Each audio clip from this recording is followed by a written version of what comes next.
Assalamualaikum warahmatullahi wabarakatuh. Para pemirsa LSQ TV yang berbahagia, alhamdulillah bisa berjumpa lagi. Pada bulan Syawal ini kita akan membicarakan tema tentang amaliyah yang utama di bulan Syawal.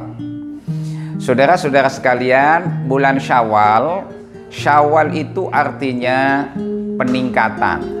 Dari kata syala yashulu syawalan itu artinya meningkat, to increase ya. Oleh sebab itu ini memberikan pesan secara semantik bahwa mestinya ada peningkatan prestasi dan amal soleh buat kita semua setelah menjalani latihan selama sebulan penuh di bulan Ramadan kemarin.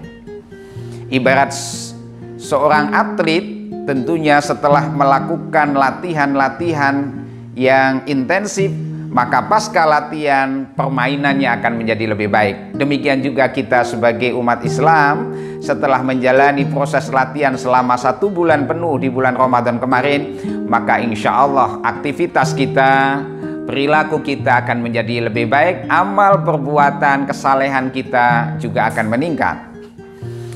Itu sebabnya para ulama di Mesir misalnya sering mengungkapkan satu kata-kata yang sangat indah ya. Apa kata mereka? Kunu rabbaniyin. Jadilah kalian hamba-hamba Allah, wala takunu ramadhaniyin. Jangan kalian menjadi hambanya bulan Ramadan. Maknanya apa? Jangan sampai kita semangat beribadah hanya di bulan Ramadan, sementara pasca Ramadan justru kita mengalami penurunan. Idealnya adalah justru tetap kita jaga istiqomahnya pasca bulan suci Ramadan, syukur meningkat, sebagaimana makna kata Syawal itu yang artinya meningkat. Pertanyaannya kemudian apa saja hal-hal yang penting untuk kita lakukan, wabil khusus ya, keutamaan di bulan Syawal ini yang harus kita laksanakan. Setidaknya ada 4. Yang pertama, mari kita jalin silaturahmi dalam rangka untuk saling memaafkan satu dengan yang lain. Ini sebagaimana firman Allah Subhanahu wa ta'ala bahwa ciri orang-orang yang bertakwa adalah orang yang saling mau memberi maaf. Dalam bahasa Quran yakni wal'afina 'anin nas, yaitu orang-orang yang mau memberi maaf kepada orang lain. Oleh sebab itu melalui silaturahmi, meskipun di era pandemi corona seperti ini, tetap kita bisa jalin ya, entah itu lewat WA group, entah itu telepon, SMS dan sebagainya ya. Itu yang pertama. Jadi jangan tinggalkan silaturahmi dan saling maaf-memaafkan di bulan Syawal, momentum yang sangat penting ini ya. Sebab kita sadar bahwa sebagai makhluk sosial pasti punya salah dan khilaf. Oleh sebab itu kesadaran untuk saling memberi maaf dan memaafkan tentu ini menjadi satu prestasi yang sangat penting untuk kita lakukan ya. Sebab apa? Bahasa Quran juga menegaskan wa anta'fu aqrabul littaqwa. Anda mau memberi maaf itu lebih dekat kepada nilai-nilai takwa. Tidak ada lagi kebencian, tidak ada lagi permusuhan di antara kita. Tidak perlu lagi kita memelihara kebencian dan kedengkian. Sebab apa? Tidak ada kemuliaan orang yang memelihara kebencian dan permusuhan. Kemuliaan bagi mereka yang mau saling memaafkan dalam rangka mencapai derajat takwa yang lebih baik di sisi Allah Subhanahu wa ta'ala. Yang kedua apa saudaraku? Yaitu mau membantu saudara-saudara ya, dengan berinfak, bersedekah ya. Ya dalam keadaan susah seperti era corona ini ya, karena Al-Qur'annya juga menegaskan ya, alladzina yunfiquna fis sarra'i wad-dharra, yaitu ciri orang bertakwa mereka yang mau berinfak baik di saat senang maupun di saat susah, baik di saat dia banyak uang maupun mungkin uangnya berkurang ya. Inilah yang kedua yang tetap harus kita jalankan dalam rangka menjaga istiqomah amaliyah wabil khusus di bulan Syawal ini ya, sebagai bulan peningkatan ya.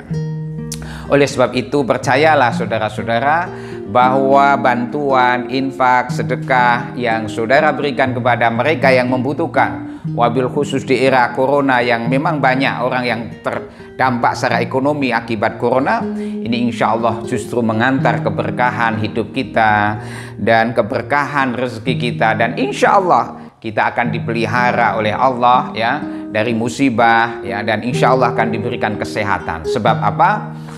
Dalam salah satu hadis juga dikatakan, Nabi bersabda, tadawau mardakum bis sadaqah, obatilah orang-orang sakit di antara kalian dengan cara sedekah. Maknanya apa? Insya Allah kalau kita mau berbagi dengan bersedekah, membantu mereka yang kesulitan, yang kekurangan, insya Allah Allah akan pelihara kesehatan kita, dan kita akan merasakan kebahagiaan karena bisa ikut membantu sehingga mereka juga ikut bahagia. Maaf.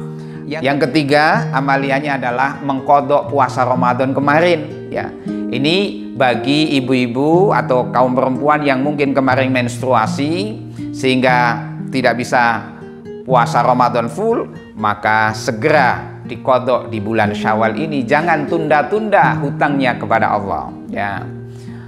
Sebab apa? Wadainullah ahaqqu an yuqda. Jadi hutang kepada Allah lebih berhak untuk segera dilunasi. Disitulah saya mengingatkan kepada saudara-saudara kaum perempuan, ibu-ibu yang kemarin menstruasi lalu tidak bisa puasa, segera dikodok puasanya. Begitu juga saudara-saudara kaum laki-laki, bapak-bapak ya, yang mungkin kemarin sempat tidak puasa karena melakukan perjalanan jauh atau sakit, lalu sekarang sudah sehat ya, maka segera dilunasi ya hutang puasanya. Al-Quran di surat Al-Baqarah sangat tegas, fa'iddatum min ayyamin ukhor, maka segera dihitung berapa hutangnya lalu dilunasi di hari yang lain, yakni setelah di bulan Ramadan termasuk di bulan Syawal ini ya. Kalau hutang puasa 3 hari, lunasi 3 hari. Kalau hutang 7 hari, lunasi 7 hari sesuai dengan hutangnya ya. Sebab apa? Kalau nanti sudah lewat Ramadan sampai ketemu Ramadan lagi ya, maka oleh para ulama dijelaskan di situ, di samping dia harus mengkodok puasanya, dia harus kena denda kafarat, jadi ditambah setiap harinya adalah 1 mud alias kurang lebih 6 on beras. Saudara sekalian yang berbahagia, amaliyah yang keempat apa di bulan Syawal ini? Yaitu kita disunnahkan untuk menjalankan puasa sunnah 6 hari.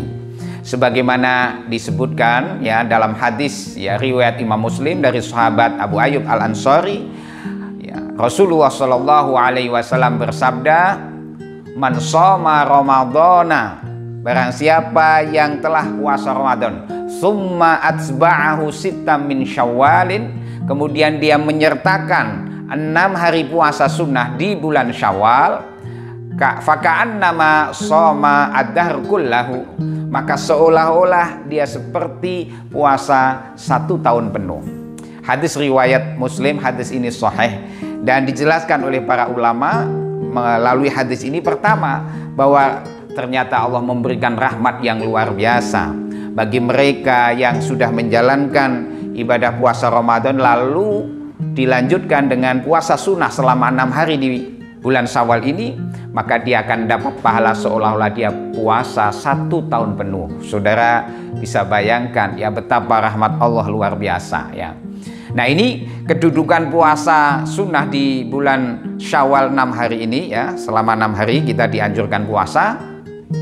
Itu ibaratnya untuk menambal ya, untuk tambalan apabila ada kekurangan, hal-hal yang mungkin kurang maksimal di dalam kita berpuasa di bulan suci Ramadan, maka insya Allah akan tertambal dengan puasa sunnah kita selama 6 hari di bulan Syawal ini. Pertanyaan yang kedua, apakah kemudian puasanya itu harus berturut-turut? Ya, para ulama cenderung menjelaskan dalam syarah hadisnya tidak harus berturut-turut. Jadi yang penting di bulan Syawal boleh diambil ya, diambil 2 hari, lalu mungkin diselani hari lain berikutnya. Yang penting 6 hari. Bisa di awal bulan Syawal, misalnya tanggal 2, bisa di tengah, bahkan juga bisa di akhir. Yang penting masih di dalam bulan Syawal itu. Saudaraku sekalian yang berbahagia, Lalu pertanyaannya, bagaimana dengan mereka yang masih punya hutang puasa?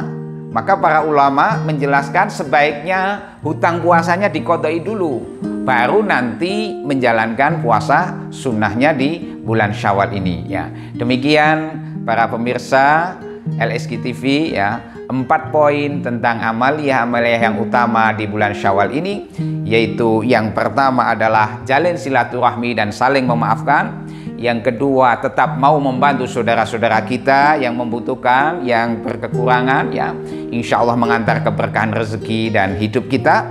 Dan yang ketiga adalah mengqodoi puasa, hutang puasa Ramadan ya, sesuai dengan hutangnya. Dan yang terakhir adalah dianjurkan untuk puasa sunnah di bulan Syawal selama 6 hari, di mana fadilahnya insya Allah seperti orang yang puasa selama 1 tahun penuh.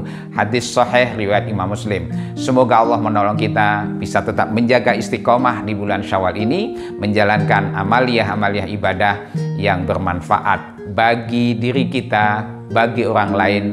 Allahumma amin. Assalamualaikum warahmatullahi wabarakatuh.